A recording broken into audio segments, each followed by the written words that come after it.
Alright guys, we're finally at it. The part 3 for the new balance, talking about auras, curses, and elemental damage over time. So this is like the, I believe, final one, because they said there's going to be 3 different parts of the 3.16 balance update. So this is going into Scourge League. And so what it really comes down to is curse bots, aura bots are going to be heavily nerfed, and damage time over time is going to be getting a huge buff in multiple different areas, as well as a few other changes. So pretty much summing the stuff up here in this video, going over the important things.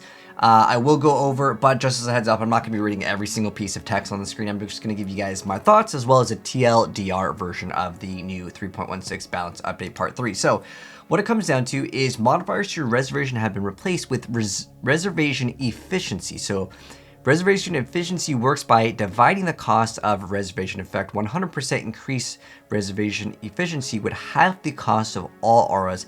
50% reservation efficiency cuts down costs enough to let you reserve an additional 50% reservation aura. So what does that actually mean? Because like the text is a little bit confusing perhaps. So someone made a nice little like chart over here on Reddit, and I'll link it down below too because I want to give credit here.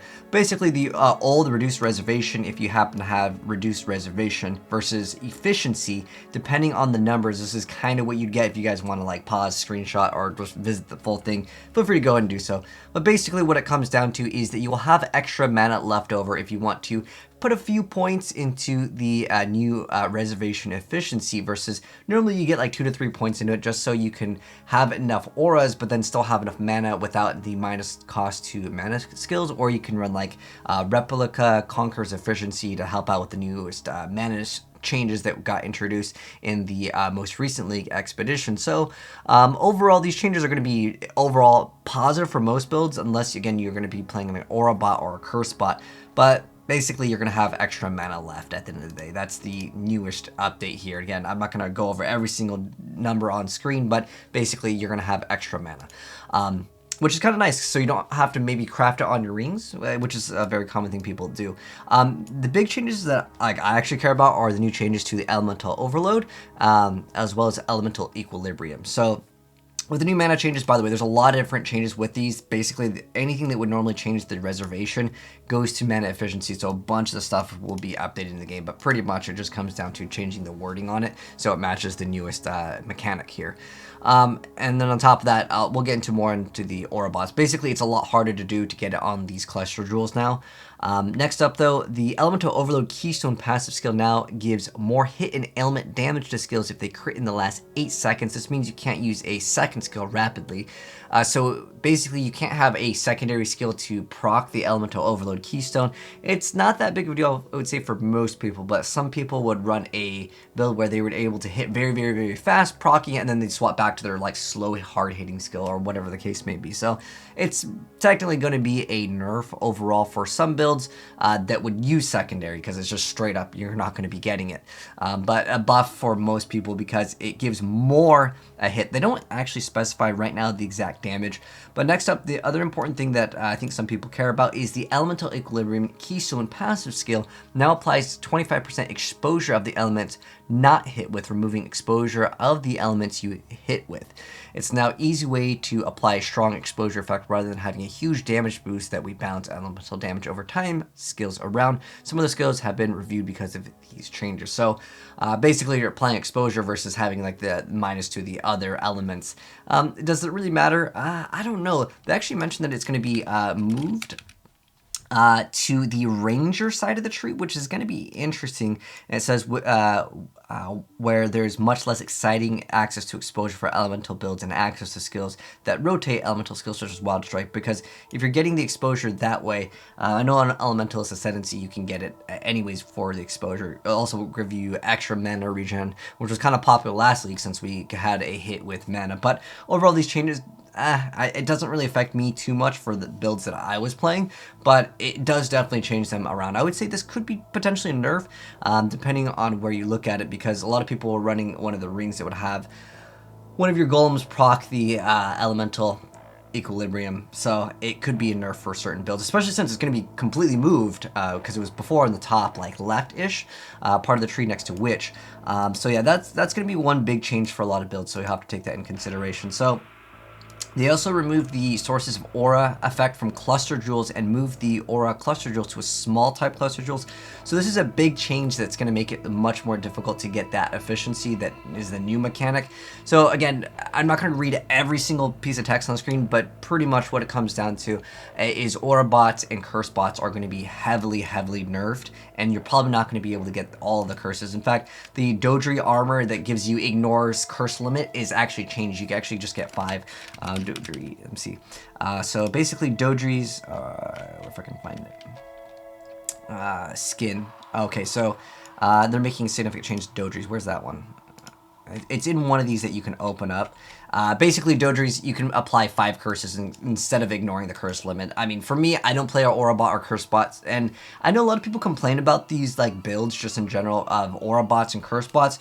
Here's my thoughts on it. I personally don't like that type of playstyle, but if someone wants to play an obscure build that basically just walks around the map, hey, I think that it's more interesting and the more diversity that we can have in the game is kind of cool, but I understand the idea of they want everyone to actually be able to like play the game versus just kind of walking around buffing other players. And on top of that, being able to have like all these curses and all of these auras, it's kind of OP, but at the same time, that's part of progression in a game.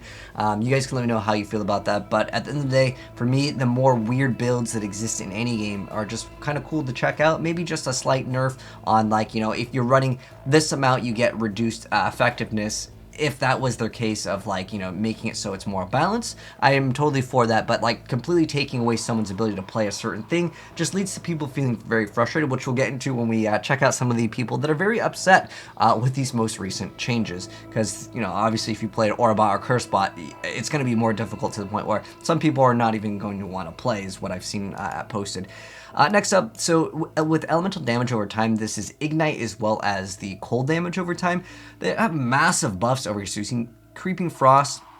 He's dealing 18.4 base cold damage per second, level 1. It used to be 16, and it's going to go up to 2,225 from 1,300. So that's like almost double. That's a huge amount of increase. That's going to be Wintertide Brand, Cold Snap, Vol Cold Snap, Siphoning Trap also getting changed over here. So some of these are getting nerfed a little bit in another area because they're buffing other areas, but overall it's going to be a positive buff for people that are interested in elemental damage over time.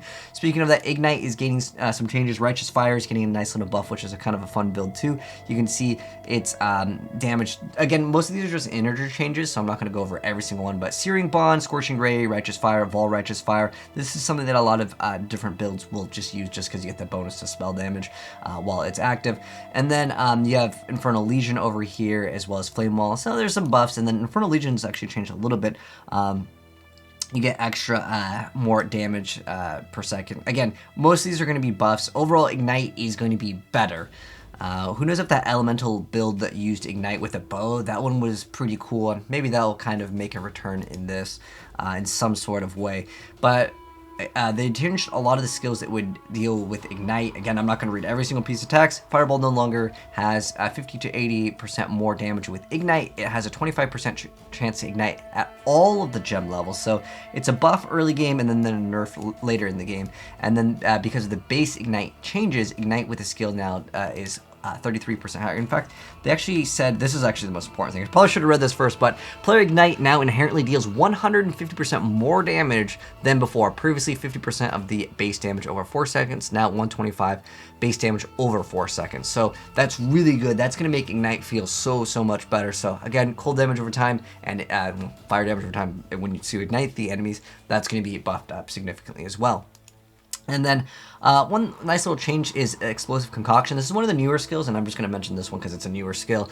So it no longer deals 30 to 49% more damage with Ignite if charges were consumed from a Ruby Flask. It now deals 40 to 78% damage over time multiply with Ignite if charges were consumed by a Ruby Flask because of the Ignite changes. The Ignite with the skill is now 155% higher if you had 50% to fire damage over time multiplier. So this is kind of cool because I really like playing with the new skills every single league. However, with this one, I just didn't really use it because didn't really feel like it was that great. Maybe I'll make a return to this, so this is a good change overall. Again, there's a lot of skills that are going to be affected by it, but I'm not going to read every single thing here. And also, Flame Surge is getting a new mechanic over here. So Flame Surge, because of boss fights, when you're trying to get all these things ignited, for boss fights, basically it would take a little bit longer. I didn't really play the, there's an elementalist build that uses like a fire bow, and it was really popular a while back. But basically, Flame Surge is getting a new Burning Ground mechanic that deals damage based on the ignites on the target, and it doesn't specify the exact numbers, but they're going to be doing other things to change up things within a couple days or something. They're not final, so keep in mind all these patch notes that I mentioned. I'm just trying to give you guys my thoughts on it. As far as curses go, they made curse cluster jewels in a small cluster jewel with many notables reworked to benefit specific curses, significantly greatly improving a regular character wanting to maximize their curse of choice. So what this comes down to is basically, again, is kind of a nerf to the curse bots. You get a lot less effectiveness, and again, the biggest change is with the Dodri's armor that would ignore curse limits is changed to 5, so you can't just slam everything on to your opponents. But I think this change is okay for me. I mean, am I going to use a cluster to flip? Who knows? Depending on the numbers, they didn't show off the exact numbers of everything and what the differences will be. But instead of it being like maybe like effectiveness of like all the curses, you would just have a very specific one, but it's heavily going to be benefiting it. On average, at least most people would want to run 2 curses, maybe like one on the ring, maybe a hex touch support. Again, it depends on your build too, especially with like the marks. If you're running like Deadeye or something, you can get some really nice buffs with these most recent changes. So I would say this is a good change overall as well for, again, the average player. The average player is not going to be running like, 10 curses or whatever they were running before with the curse bots. But I would say this is overall positive change. Okay. Oh, this is where I wanted to show. Dodri screen now grants hexes from socketed skills. Apply 5 additional curses. It previously made it so ignore the curse limit. That's a huge change, and now grants 20% less effect of your curses for all skills instead of reduced curse effect of socketed skills triggered within Dodri's. So just a change up over there, and then there's a change with the Dodri's ring, and this is just basically a change on the nerf. So it used to be 25 to 35, now it's 15 to 25. So there's just like some nerfs basically. Again, it's nerfs to curse bots and then nerfs to the aura bots. Overall, I was kind of just checking out what people were saying, and some people were upset with this. Who likes this change? Some people were really excited about it, though. Some people are like, why would you ever do this? And then someone says buff RF. Like, did you read patch notes? They did get buffed. So no more aura stackers and no more curse bots. And sometimes people are saying nice. I mean, usually when it comes down to any feedback, because like for me personally, because if you guys want my thoughts on it, which is probably why you're watching this video, I don't really feel like I'm affected by this one in particular because early on I do like the elemental overload. I like to get that early on because it scales very well, and then later I just respec out of it because crit damage is really good in the game, just in general. But as far as this goes, I don't really play curse bot. I don't play an aura bot. Have I played with someone that was a curse bot and aura bot? Yes, and they just like those builds. I have a buddy that always liked those, and I could see him being kind of upset about this and not wanting to play this, league. And I get it when your build gets completely killed. So look at this. Yay for killing aura bots. I'll buy another support pack. So some people are really excited about it, and it's because you can get really, really far in the game really early on if you have a person that has so many buffs for you, or basically debuffs to the enemy, or bots. So, I mean, overall, that's the biggest change. I would say for the buff to the fire damage over time and the cold damage over time, that's really cool. I think any buff makes people excited, but a nerf gets people upset. So I feel like in terms of the changes, they could have not killed off the aura bots and curse bots. Maybe someone will figure out a way to actually be able to play it. They'll maybe introduce newer things to the game, so you'll have to learn how to play your favorite build just in a different way, or just kind of explore other routes. That's the thing with PoEs. I like exploring other options. I like checking out some of the new skills. That's why for most of the build guides, I always try out new builds when they do introduce new skills. Hopefully that will be announced very soon within the next couple days. I'll let you guys know my thoughts on this, but that's the new part 3 patch notes. You guys can let me know your thoughts down below. Again, I went over most of the things, but I'll also pin down below in the comment section below this full read, just in case you guys want to read every single thing, but that's my thoughts on it. But take care, guys, and if you guys guys want to see more PoE content and this is your first time here, we'll be covering once they show off the new gems, and obviously when the new league starts, we'll give you guys league content on the new Scourge League. But take care, guys, and if you guys do want to see more content, it's your first time, subscribe to the bell, and you'll see more very soon. I'll catch you guys in the next video. I'm out. Peace.